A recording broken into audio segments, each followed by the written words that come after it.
everybody, and welcome to today's webinar, 3 Secrets to Writing Enticing Content and Ads. My name is Michelle. I'm just here to get things started before I pass things off to our experts from both WordStream and BuzzSumo. So before we get into today's content, just a couple of logistics for you all. We will be recording today's webinar, so everybody who registered will receive an email with that recording as well as a slide deck. So you can feel free to share that with your team members or just review this content for yourself later on. Also, we will definitely save time at the end of the webinar for some Q&A. So please submit your questions. Our experts are here to help you specifically.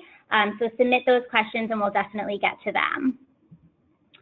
And my pleasure to introduce today's presenters. From WordStream, we have my good friend Mark Irvine. He's a senior data scientist here, more than 5 years of paid search experience, voted the 14th most influential PPC expert of 2016. You're in great hands with Mark, as you are with our friend Steve. Steve Rayson is the director and co-owner of BuzzSumo. He specializes in content marketing and that data research behind that high-performing content. And he is the best of the best in this, so you are in great hands with them. So now I'm just going to have Mark and Steve just really briefly introduce WordStream and BuzzSumo for those of you who are not familiar, and then we'll dive right into the content. So Mark, tell us about WordStream. Absolutely, and thank you, Michelle. WordStream is a solution used by 10,000 plus advertisers and agencies who look for simple, easy management of their paid search and paid social ads across Google, Facebook, and Bing. Awesome. And Steve, tell us about BuzzSumo. Great, thanks, Michelle. Good to be here today. Yeah, BuzzSumo, we're really a content research tool. We have a freemium product as well as a paid product. So if you just want to use the freemium, you can just go there, type in any domain. We'll show you the most shared content for a domain or a topic, show you who shared that content, how is it resonating. We'll do the same for Facebook posts, etc. So we're primarily a content research tool, and I'm going to share some of the results of our research on the session today. Awesome. Great. Well, so that's a little bit about our presenters, a little bit about our brands, and now Mark, take it away. Absolutely. Thrilled, guys. So obviously, we're here, a lot of us do some kind of search. If we're not doing search directly, be it paid search or organic search, then obviously our websites still get a lot of traffic through search. Google controls a comic amount, I believe 40% of all web traffic globally. So understanding exactly how people search for content online is very important to us. And the things have changed over the last couple of years in particular. That over the past decade, it used to be a situation where the searches that were coming through Google were fairly short searches. If you were searching for car insurance, you typed that query, car insurance, into your browser, and it was a fairly short, keyword-heavy search. But over the past decade or so, what we see is the fact that as people get more comfortable with searching online, as people search differently online than they did a decade ago, it is no longer the fact that people are running these short searches. More and more frequently, we have long-term searches coming through. We see that this year in 2017, more than 60%, almost 2/3 of all searches, are 3-word phrases or longer. And we see the fact that that 3-word phrase resonates well across search terms and our headlines and what people are clicking on through Google. And particularly, this becomes more important as users increasingly less rely on that traditional search experience. It is no longer a situation I'm going to my desktop and I'm typing in a query. More and more frequently, we have searchers coming from different devices and more frequently not even typing a query. Just a couple of weeks ago at Google's Marketing Next event, they revealed that 20% of all searches today occur via voice search rather than typed query. And that voice search has a lot of implications to the fact that when I search for something using voice search, I don't type in a keyword. I'm more likely going to ask a question or look for a solution to my problems.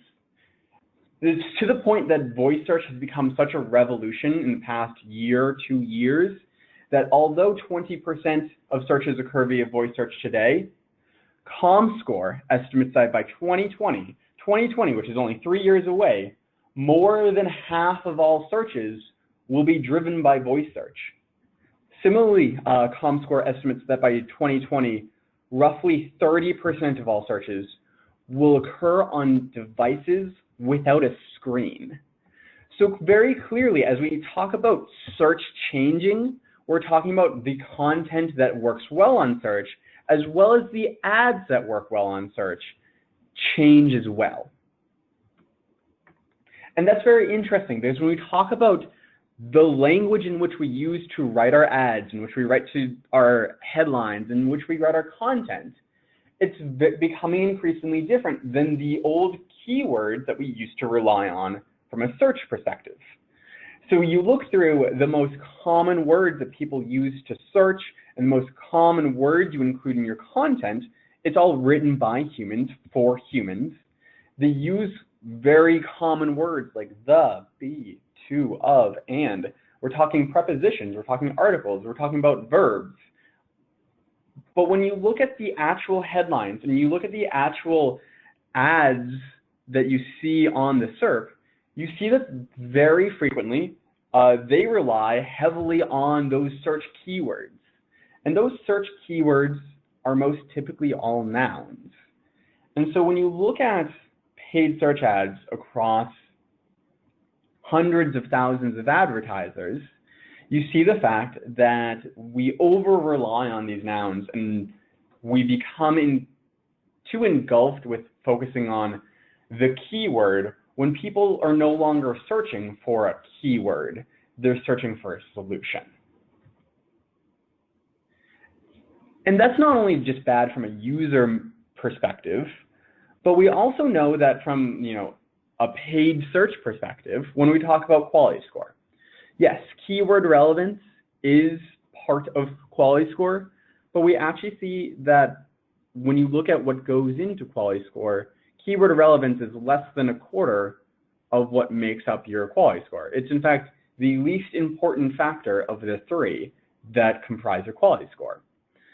So while we spend a lot of time optimizing our ads for that individual keyword, it is the least important factor. And if we spent as much time optimizing for expected click-through rates and for our landing page experience, making sure that our ads speak to that content on the page, written in natural language, as well as the search, which is more natural language, we know that that same amount of time, will have a 4x return just by the fact that those two factors make up such a larger share of what goes into quality score.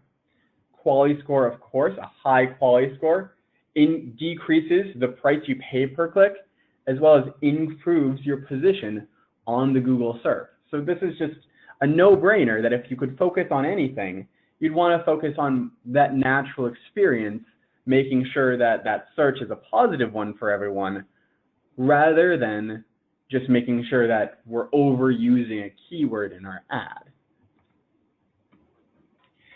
And so when we talk about writing ads, particularly with ETAs being the new norm, they're obviously bigger, but if we use all that additional space to write the same keyword again and again, in this ad, I don't need to tell you that it was written for the word widgets. But like, if I use an additional 80 characters to stuff the word widget into this ad an extra 4 times, that's not going to improve my quality score. It's not going to improve my click-through rate. The keyword at a certain point has diminishing return. So we're saying that we need to focus on other words and other patterns of words to write effective content and to write effective headlines. And so I specifically have done a lot of research into what pronouns or what words work particularly well on paid search. And specifically, I focused on pronouns. So how can we write to people effectively?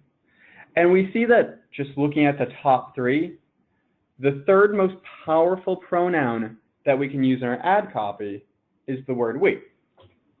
We is a very natural way to relate to another large group of people who are searching. But more importantly, we forces you to sell your solution or your expertise rather than relying on your keyword. And so we all know the fact that, like, if we're trying to sell a product, we're going to want to talk about that product. But more often than not, people aren't looking just for that product. They're looking for a solution to their problems. So previously, had this client running that top ad, engine running rough, get that misfire diagnosed. That is absolutely what they are searching for and what they want. But the ad itself didn't perform all that well in the SERP. It had a click-through rate of 0.25%, which is fairly poor. Obviously looking to improve that. So what they did is they rewrote that ad. They tried to make a better connection with the people who are searching and trying to answer the problems that they're searching for. So they rewrote that ad. Love the car, need an engine, we can replace the motor. And so just like that, by including the word we, you're kind of forced to write about your solution and specifically what it is that you're going to do or what it is you're going to get them, rather than focus on the actual process of getting that misfire diagnosed. It allows you to play to a lot of emotions, love the car, need an engine. As a result of that one semantic change, we saw the click-through rate of the ad skyrocket 20-fold to 4.87%. And so just that small semantic change can mean all the difference in terms of how people relate to your headlines as well as to how people relate to your ads. So we is a very powerful tool to get you used to writing into that kind of language and into that kind of context. But there are, of course, other powerful ad pronouns. Second most powerful ad pronoun in my research has been the word you. And so this doesn't surprise me that you is a powerful pronoun. Obviously, if we're going to Google, if we're going to Bing, and we're running a search, we're typically looking for a solution to our problems, and we're inherently, or at least I'm not going to speak for everyone, but I'm inherently a selfish person. And you really speaks to that inherent need to solve my problems. So you speaks to your audience directly. Had this client, what they do is they are targeting Americans, Canadians, and people in the UK looking to travel internationally, looking to buy a SIM card for international travel.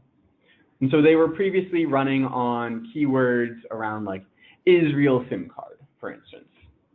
And in that ad group for Israel SIM cards, they served the ad looking for a SIM for Israel, rent an unlimited call package.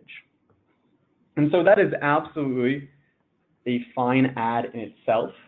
It definitely speaks to that SIM card for Israel that they were searching for. And it performed fairly well, a click-through rate of 7.15%. Most people would be very happy with that. But even if you got a great click-through rate, one thing that we all know is that you can always improve it. And so what we did is we used some context clues about exactly what people were searching for. What we know about these people is that they are searching for Israel SIM cards. We know the keywords that they are searching for, and the keyword is still important, but we also know the fact that they are specifically not from Israel. We know that these are Americans, Canadians, and British searching for an Israel SIM card. It's very easy for us to kind of connect the dots here and say that these are people who are going to be traveling to Israel soon. And so we use that information to relate more directly to them.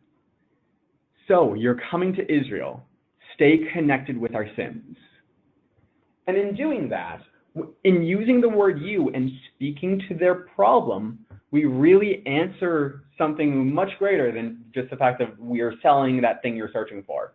People aren't searching for a SIM card because they want this collection of plastic and silicone.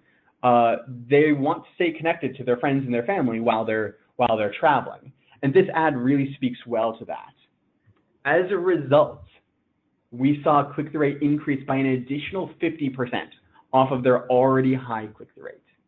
And so their old click-through rate at 7% now became almost 12%.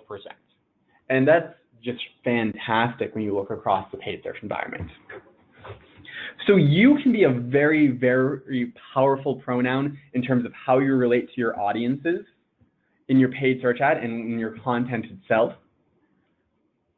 But I was kind of surprised when I didn't see you come through as the #1 pronoun.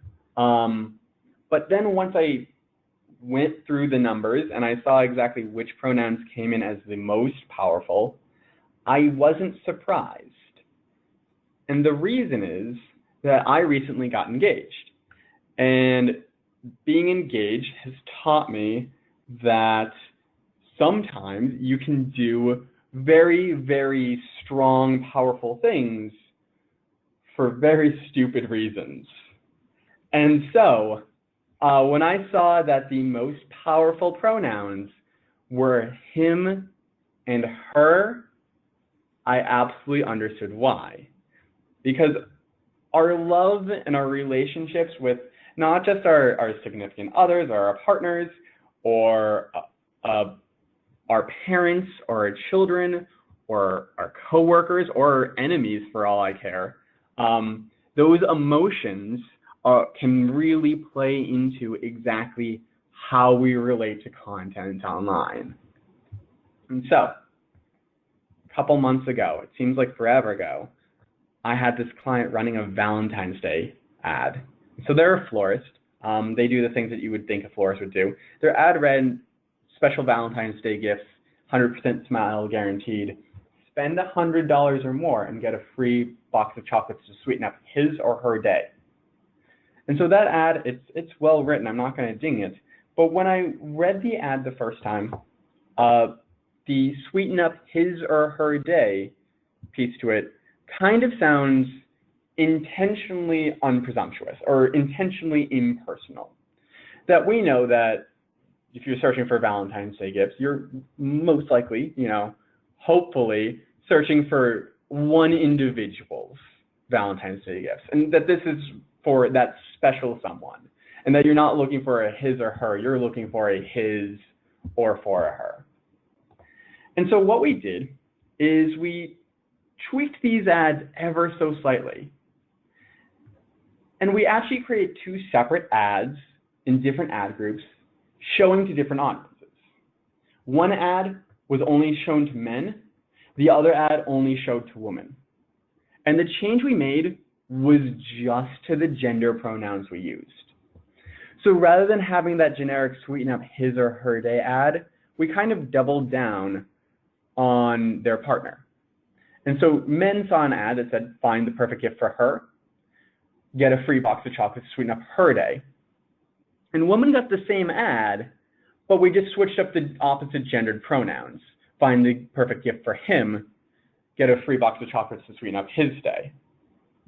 And so it's a very small semantic change that we made to the ads.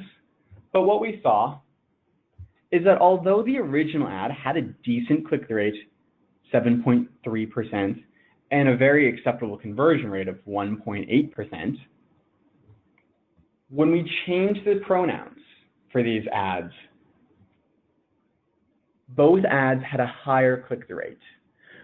Men clicked through the for her ad at 11.59%.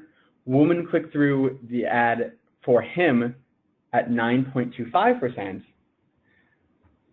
And that's an increase of 60% for men and 30% for women. But what's more exciting here is that the conversion rate more than doubled for both audiences. And this is just by changing a single word, a single pronoun in that actual copy itself.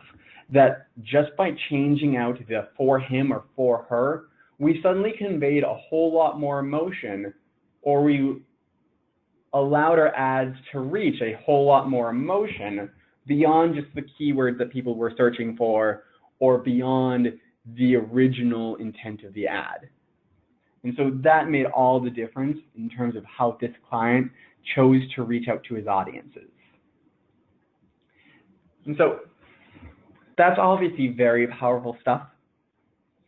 But what we know, in addition to how people are searching, be it via voice search or be it via typed query, is that people are changing the way the devices on which they are searching. Whereas a couple of years ago, your plan for search was primarily your plan for desktop devices. I know when I started in the industry, you would have your desktop campaigns, and those would be effectively your main campaigns, and you might have a small little bit of budget left over where you cater to the mobile audience. But last year, mobile traffic made up more than half of all traffic that came through Google. So it finally surpassed desktop and surpassed both desktop and tablet combined. So today, more than half of the searches that are coming through are going to be mobile searches. And we know that's obviously important because people speak differently into mobile devices, search differently on mobile devices, and expect different search results from mobile devices. So the ad copy that you use in your mobile ads likely shouldn't be the same ads that you serve to your desktop devices. And so luckily for us, back in February, I want to say, Google released these new if statements within our ads that allow us to cater our message differently depending on if a condition is met.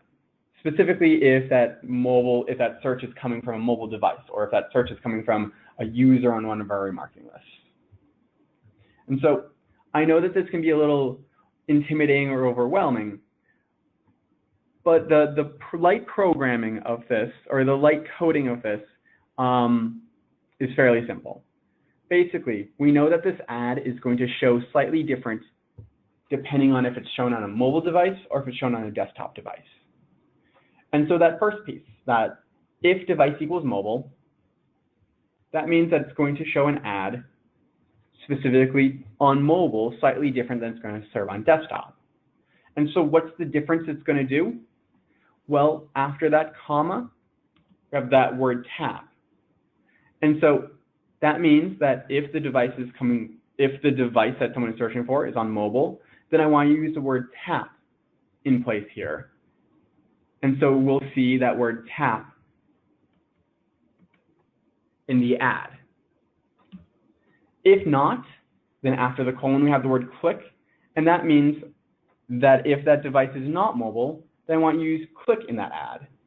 And so that small difference, that small semantic difference in terms of what action you want people to take from your ads, depending on what device they're on, can mean all the difference in your click-through rate as well, particularly as this becomes an increasingly large audience on mobile versus desktop. And so those are some ways that you can cater your ads specifically for different audiences who are searching, be it different people or via voice search or via desktop or mobile. And Steve has a lot of stuff to say about exactly how you write this enticing content to get them on your site in the first place. Great, thanks, Mark. That's really, really interesting. And yeah, I will share my screen now. Let me just bring this up for everyone. So hopefully you can all see my screen okay. Yeah, what I want to look at is, that's really interesting, and it's great to see those click-through rates and how things change. What I'm going to look at is what makes people interact with content. So either comment on Facebook or like it or share it. So we've been doing a lot of research about what is it about content and headlines that make people interact with it on social. So that's where I'm going to focus on now. And so I'm just starting by thinking about, what's an enticing content formula? If we're going to create something called enticing content, what are the secrets of that? And you have lots of choices and lots of elements that make up your content. Luckily, not quite as complicated as the periodic table here. But we have a number of different elements that make up any piece of content, really. And I'm just going to talk through a few of them. You've got topic, you've got type, format, and importantly, headline, which we'll look at. So your topic might be AI, artificial intelligence. It could be Uber. It could be anything in terms of your specific topic. But your topic will resonate with your audience, and some topics resonate better than others. So you need to be aware of which topic, obviously, you're focusing on. In terms of the type of content, it could be, your topic could be AI, but you might be telling a story. You might be sharing research about AI or a case study. It might be an opinion piece about how AI is going to lead to a loss of jobs or something like that. So you've got lots of different types of content. And then even within those different types, you've got different formats. So we can tell a story as a video or as an infographic or as a short form article or a long form article. We could tell a story through charts. So we have a number of format options as well. So type, topic, and format all go to make up different types of content. And you will get to know your own audiences in terms of what resonates with the audience. And what we've been finding when we look at different industries is these matter a lot. So choosing the right topic can be really important. Choosing the right format can be really important, depending on your industry, as I'll go through. But fundamentally is once you've chosen that, you've put the building blocks of your content together, why is somebody going to click through to your content? They'll see a headline typically. Why would they click through to it? And are they aware of the type, topics, and formats? And our research suggests that they are quite keen to be aware of that. So in a simple terms is there a promise or a payoff in your headline? So this is a simple one that I picked up earlier this morning. It's got 20,000 Facebook interactions, but it's got a clear promise. It's going to turn you into a master chef. But it's actually doing a lot more than that. It's actually telling you the format. It's clearly a list post. It's 19. We know the topic is food or cooking. The type is hacks. So I'm expecting some quick tips really here. I'm not expecting a long form report or anything like that. It's very clear what I'm expecting. The promise is it's going to improve my cooking. And in fact, in this case, there's almost that emotional extra appeal of it's going to turn me into a master chef. And so I think there is an issue about your headline needs to tell people about your content, about the topic, the format, the type. In an ideal world, the reader can then make some judgments around that. So what is it about headlines that work? And we've just done a really big piece of research, which we'll be publishing in a couple of weeks' time, but I'm going to give you a sneak preview. We basically took 100 million headlines that have been published this year, so it's current. And then we looked at which headlines got the most interactions. So we looked at Facebook, we looked at Twitter, we looked at LinkedIn in terms of what sort of headlines are getting interactions and what's the variation. Does it vary by network? Does it vary by headline type?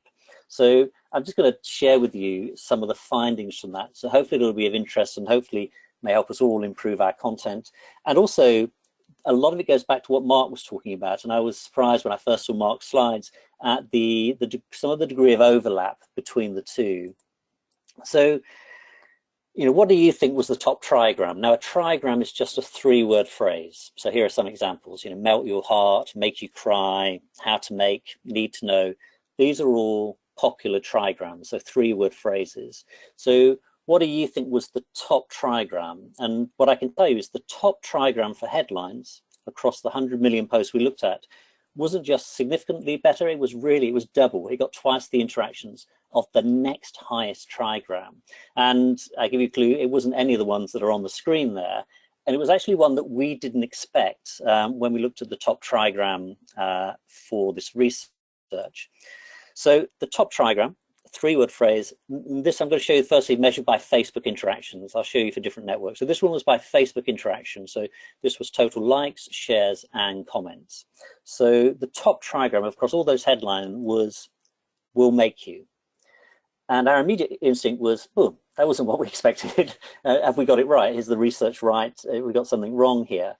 But when you then start to look at it deeper, you'll understand why this trigram works so well when you're trying to get people to engage with your content. Obviously, it has that you pronoun in it as well, which is interesting and a crossover from Mark's research. But if we look at just a few of the sorts of headlines, these are typical headlines that use that will make you phrase in the headline. Pictures that will make you feel better about the world. Harsh truths that will make you a better person. Pics that will make you laugh out loud. 13 travel tips that will make you feel smart. So these are the sorts of context in which it's being used. And so we were trying to understand, okay, why does this work so well as a particular headline? And our conclusion around this is that it's the nature of the will make you phrase, really. Because it's not a phrase that begins a headline, it's not a phrase that ends a headline. It's really a linking phrase in the middle. And what it does is it connects the content that you're giving your reader with the impact it's going to have on them. So this video will make you cry, for example. These tips will make you smarter, more productive, for example. So it's really a linking phrase, but it also has that personal pronoun within it. It appeals to you. So whilst it wasn't obvious to us immediately, it wasn't what we were expecting in terms of, why is this particular trigram so powerful? As you look into it, you then begin to understand it. And I think it is because it makes explicit this linkage between the content and the potential impact or the potential payoff and benefit to you as an individual. And if we just look at the numbers, these were the top trigrams on Facebook across the post that we looked at in terms of our sample. And you can see that Will Make You was almost 9,000 Facebook interactions. This is an average across those, but twice as high as the next one, which is This Is Why. So that particular trigram works incredibly well, and there are some interesting ones that are related to that as well. So, but then we looked in more detail at the top trigrams and what was working on Facebook. And some of this comes back to what Mark was talking about. I like the one about the car, and it wasn't just about, to me, that had the you pronoun in there, but also said love the car, for example. There's some element of emotion in it. And what we found when we did this analysis is emotional headlines work particularly well on Facebook. So these are some of the top emotional trigrams on Facebook. So tears of joy, make you cry, give you goosebumps, melt your heart. They all had an emotional component to them. And on Facebook, emotional components seem to be really important if you want to get that viral sharing of content across that particular network. As we'll come on to, it's actually not the case on other networks, but it's really strong in terms of Facebook. So it's these emotional components here. And this is just a classic piece of content. So obviously this one's an emotional appeal. Often the emotional appeal posts were images or they were video, but sometimes they were also a long form story or just a story. And some of them actually were sort of what I call picture list posts, which is a series of images that tell a story. But again, it's really linking this content to the impact it's going to have on you. And emotions work incredibly well on Facebook, which is probably no surprise to any of us. But on Facebook, it seems to work particularly well, and the data is showing that. The other interesting thing about some of the other trigrams that worked really well on Facebook were they're really in some ways about voyeurism or curiosity. So these are examples of some of the top trigrams. But so what happened next? Talking about it. So what are people talking about? Twitter reacts to something. How are people on Twitter reacting to an event or to something? People are freaking out about something. These sorts of headlines did incredibly well on Facebook as well. Obviously not as well as the Will Make You, and not often as well as sometimes as the emotional ones, but the next level was this voyeurism and curiosity. People really intrigued to interact with this particular type of content. The other one that really worked quite well on Facebook, and this applies actually across a number of the networks, but also particularly Facebook, is about research and science. And I'm just going to show you a number of examples here about posts that sort of reference science and research, but also have a particular appeal, which will be obvious when we go through these. So science says the firstborn child is the most intelligent. Now, this wasn't from the particular sample. I've just chosen various ones to show you the examples here. Science is saying, actually, science is telling us something here. It's researched, it's backed, but it's also appealing to a particular tribe. In this case, the tribe is firstborn children, for example, who may be more likely to share it. And so this was interesting to me because this came up a lot about referencing science, scientific research, and then linking it to something, but in particular, linking it to a tribe. With politics these days, there's a lot of tribal content. So I've tried to get away from some of the Donald Trump and Brexit and posts over here in the UK. There's a lot more partisan content out there. But these are some examples. Personally, I think this one must be true. It appeals to my tribe, but bald men are sexier and more masculine, a scientific study finds. It's appealing to another tribe here, but it's saying, here's some scientific evidence to say that our tribe is sexy, masculine, whatever it happens to be. And so we see these used quite a lot.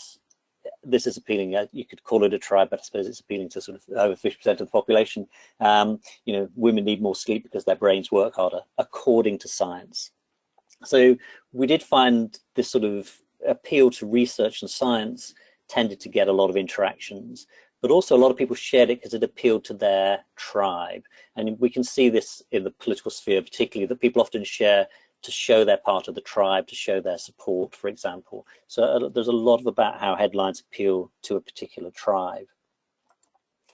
Okay, let's have a look then at Twitter. So that was Facebook. So got some good insights there, hopefully, about content that's going to work on Facebook. We did the same analysis. We took those top 100 million posts and we looked at the top trigrams in terms of the number of Twitter shares. And actually, we've got quite different results with a couple of exceptions. These are the headlines that resonate on Twitter: the truth about, the rise of, things to know, what we know. They're quite different from those emotional headlines that we're getting on Facebook. They're actually about uncovering the truth, understanding what's going on, possibly about trends such as the rise of. We also saw some like the future of. So the headlines that resonate on Twitter seem to be quite different from Facebook. So if you're writing a post with an emotional headline, that may not resonate so well if you're trying to get that shared on Twitter, for example, but could resonate very well on Facebook. We are finding different types of content has different resonance depending on the network where it's being shared. So the Twitter ones were quite different, really didn't have those emotional ones that we were seeing on Facebook. Here are some of the top trigrams. The interesting thing is, I've got it in as number 4, though, but actually should be number 5. I haven't got my ordering quite right. But will make you also appears as one of the top trigrams on Twitter. Now, the number of average shares is much lower than Facebook interactions. Facebook is a huge network, so we're not seeing the numbers. But actually, average shares of 114 is a lot for Twitter posts, for example. So will make you also appeared there. So it reinforced our finding from Facebook, and it seems to transition across both networks. Whereas, as you can see, as we look down here, we're not seeing those big emotional ones in the top ones. And when we publish the report, we'll show you the full list of top trigrams. But will make you does seem to come across both of those particular networks. So quite interesting, the difference between Twitter and Facebook there. We then had a look at LinkedIn, and as you would expect, the top trigrams on LinkedIn were different again across the networks. So LinkedIn is really a business network, so the source of content that gets shared there tends to be more business focused, of course, so you wouldn't expect the emotional ones to get such traction on LinkedIn.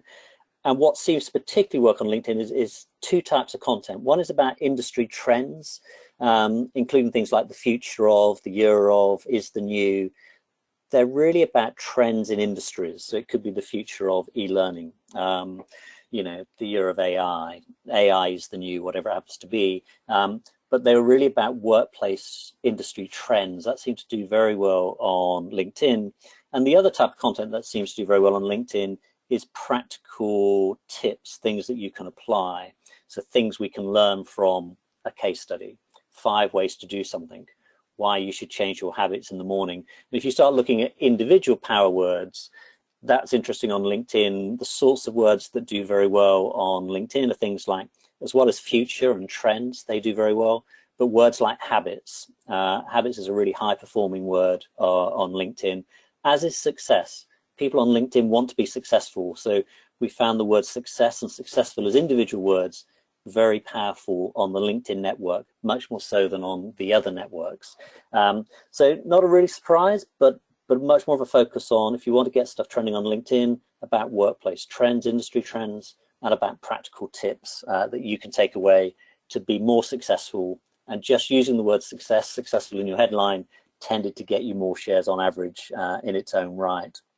So we're seeing differences there across those 3 different networks. And then the other thing is to talk about industry differences, really, because there is a real danger, and I really don't like it when people say this is a magic formula for a headline.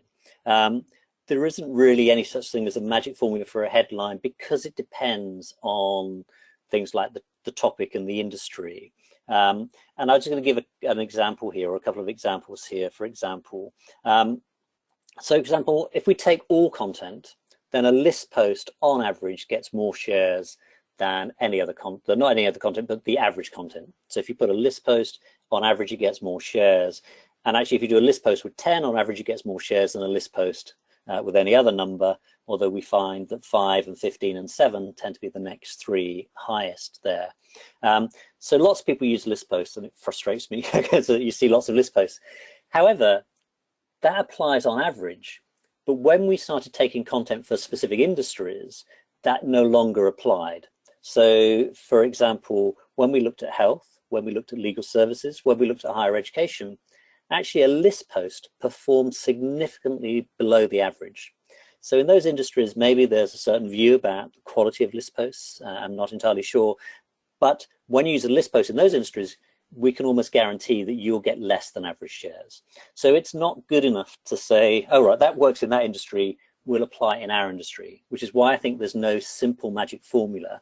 You have to research what works in your particular industry, look at your particular topics to see what works. But once you start doing that, once you do look in your industry, you can see the things that work quite clearly. So on BuzzSumo, I just did a search for health posts, etc. I pushed out about 100,000 health posts to look at some of the most shared. And actually the most powerful trigram in health isn't will make you. The most powerful trigram in health is need to know. So I don't know, things you need to know about, prostate cancer, whatever it happens to be. But need to know is a really powerful trigram in health, but it didn't come in our top trigrams across averages. So you do need to do your research, but if you do your research for your industries, I think you can gain real insights to then improving how well your content performs and how well it gets shared in each of your particular industries. So that's what I wanted to cover today. I'll now pass back to Michelle, but I hope that's useful. I'm very happy to answer any questions today, or also if you want to contact me, I'm just steve@buzzsumo.com, or you can get me on Twitter just at Steve Rayson. So I hope that's interesting insights. We'll be publishing the full report in a few weeks, but I'll pass now back to Michelle. Thank you. Wonderful. Thanks so much, Steve. Okay, so that does it for our content for today, but we will now have we're just pulling up our screen real quick, switching between us. We have some special offers for everybody who is on the line right now. So we have talked a little bit about WordStream, talked a little bit about BuzzSumo. So for everybody who's on the line today, we are offering, you can have a demo of the WordStream Advisor software that Mark talked about, or maybe a demo of BuzzSumo, and that demo will be with Steve, our presenter today, directly. Or maybe you're interested in both, or perhaps maybe you're all set, you're not really interested in seeing how these softwares could help improve your business plan. So go ahead, and while I get to this question and answers, you guys can choose which one applies to you. So a couple questions came in for our presenters. First question that came in talked a lot about switching out those pronouns and testing them and seeing what performs better. How often should we be testing out our different headlines? Yeah, so I can absolutely. Sorry, go ahead, I'll let Mark. you speak first. Okay, so we're cutting it off. Okay, my view is you have to test all the time, really. You have to keep testing your headlines because they're so critical. You know, the reason that somebody clicks through to your content or even shares it, and let's be honest, a lot of people do share before they read content. I'm sure that doesn't apply to you, but we do see people sharing before even clicking through. The headline is just a critical factor, really. And there are lots of ways you can test. I'm sure Mark will talk about ways of testing in your ads. We often test by just putting out different tweets, different Facebook posts, seeing what resonates with an audience. But all the time we're testing headlines, and all the time we're using BuzzSumo to type in different topics and to see what sort of headlines resonate, because often we find trends, something that worked well last year doesn't work so well this year, and that's primarily because publishers find a format that works and they beat it to death, really, and then they move on to another sort of headline type. So my view is you have to be constantly testing your headlines. But over to you, Mark. Yeah, absolutely. This is Steve's right in the sense that this doesn't end. I'm not going to leave today with even these best practices go on to my team and be like, hey, well, these are them. that's it now. That's all we're going to do. So what we do is we make it a routine to test new headlines or test new ad copy at least once a week. It can be a very simple like Monday morning task or a Tuesday afternoon task. Just make sure it gets repetitive. This does not mean that you need to rewrite everything you do every single week, but the focus, so long as you're focusing on the most searched or the most impressioned or the most clicked upon stuff, so long as you're testing this regularly, you're going to see regular improvements, and that's really going to guide your decisions across not just like those individual ad groups, but across campaigns and accounts at whole. Yeah, I would disagree with that. So it's, I think the other thing is, in BuzzSumo, what we do a lot is say type in a topic into BuzzSumo, but just search for the last week to see what the changes have been, then go back for the last month or the last year or longer, and just see what's changing. And you do get a sense quite quickly of just seeing, and in our case, we're looking at the most shared and most linked to content, but you do get a sense quite quickly of what's working in your particular space. Great, awesome. Hopefully that provided some insight on that question there. Another question came up. There's an urgency that this person on the line has been feeling to include hashtags across headlines or in their different content. Any insight on how effective that is? Should they be using hashtags? Any insight on that? I can tell you only from shares and links, but particularly from shares, we've analyzed headlines with hashtags in, and we've analyzed Facebook posts with hashtags in. And on average, and I can only talk about on average, and we took 1 billion Facebook posts. I mean, we index billions of Facebook posts, for example, in our Facebook analyzer, and you can search for the most popular content on Facebook for any topic. But when we looked at 1 billion posts, we pulled 1 billion posts at random, and we analyzed with and without hashtags. Those with hashtags got less shares than those without hashtags. So that was interesting. It's different for Twitter, but on Facebook, we found including hashtags actually reduced the numbers of shares that you got. I can say just from like the ad perspective, hashtags can be great if what you're coinciding with is like, let's say you're trying to piggyback off of an event or a news article or some kind of like viral trend or something like that, where there's a lot of active viewers there. But that can really, all of those things are dated. And so this is one of those things that once that event or once that news dies down, there's really not a lot of additional gain to it. And you just have fewer characters, you have more space, or you're just saying less with your ad when you're using hashtags like that. Great. We did get a bunch of different questions regarding the best headlines or the best trigrams in specific industries. So legal services, nonprofits, consumer products. Do either of you have any insight on where our attendees can go to find the best performing trigrams or headlines based on their specific industries? Okay, yeah, I mean, I can help in a couple of ways on that. The first thing is that we've just done a piece of research with LinkedIn, which is going to be published, I think, in about 10 days. I think it might even be an early release at the end of next week, where we looked at the top content across different industries. So in that research, we specifically looked at, I think we took 20 different industries. So we took travel, technology, legal services, financial services, etc. And so that report will be out in a matter of only a week or so, that you can have a look at there. I'm happy to talk to people about specifics as well from that. But the other way is you can do it yourself. I mean, if you just go to BuzzSumo, even if you're just using the free version, type in your topics. You can export thousands of rows of data. So you just type in your topic, export, and then do some analysis of your own on that, or just look at it in the BuzzSumo app, and you will start to see the ones that resonate quite quickly, I think, within that.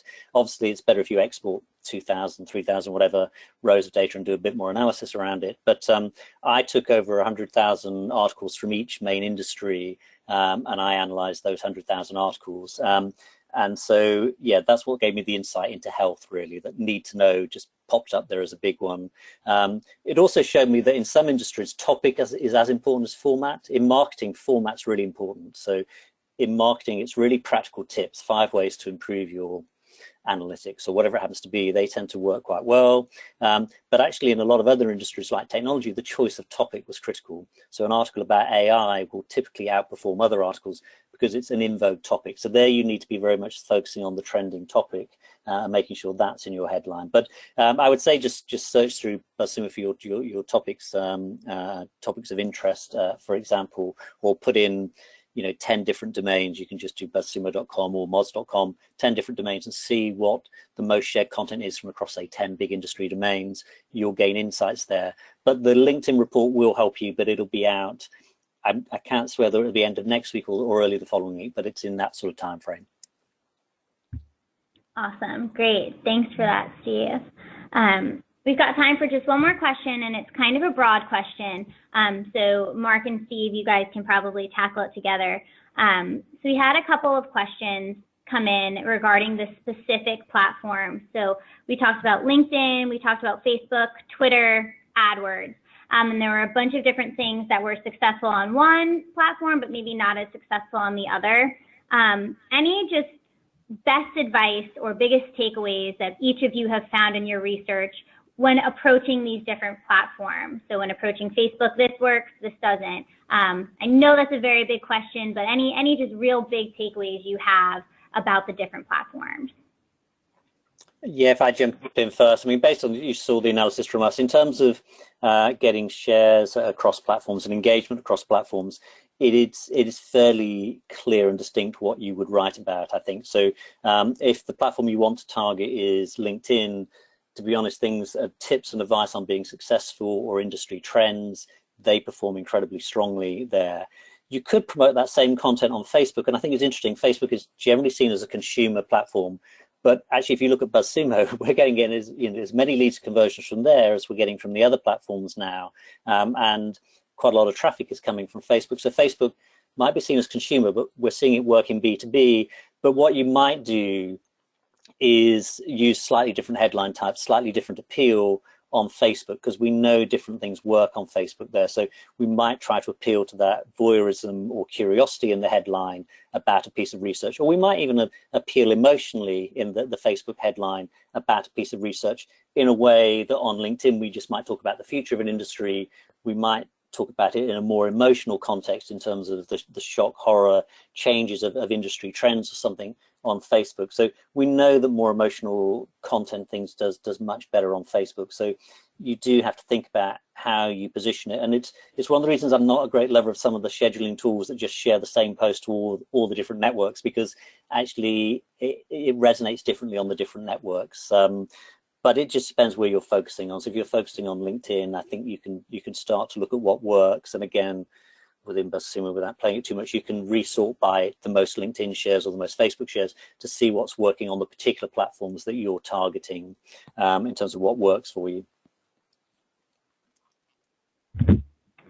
Yeah, I think that it's not so much of a question of exactly the platform, but more specifically, like think of the human being or the audience that is going to read this.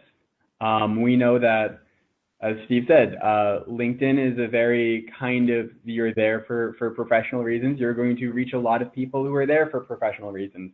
And it's going to be very big in, say, like the recruiting industry or the tech industry or something along those lines, less so much for the stay-at-home moms, whereas Facebook or Twitter might be a more appropriate thing.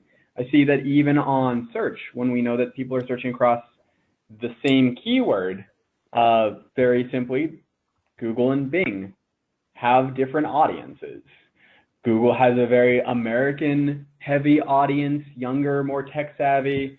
Bing has a more American audience, a little older, a little less tech savvy, but a little bit more affluent.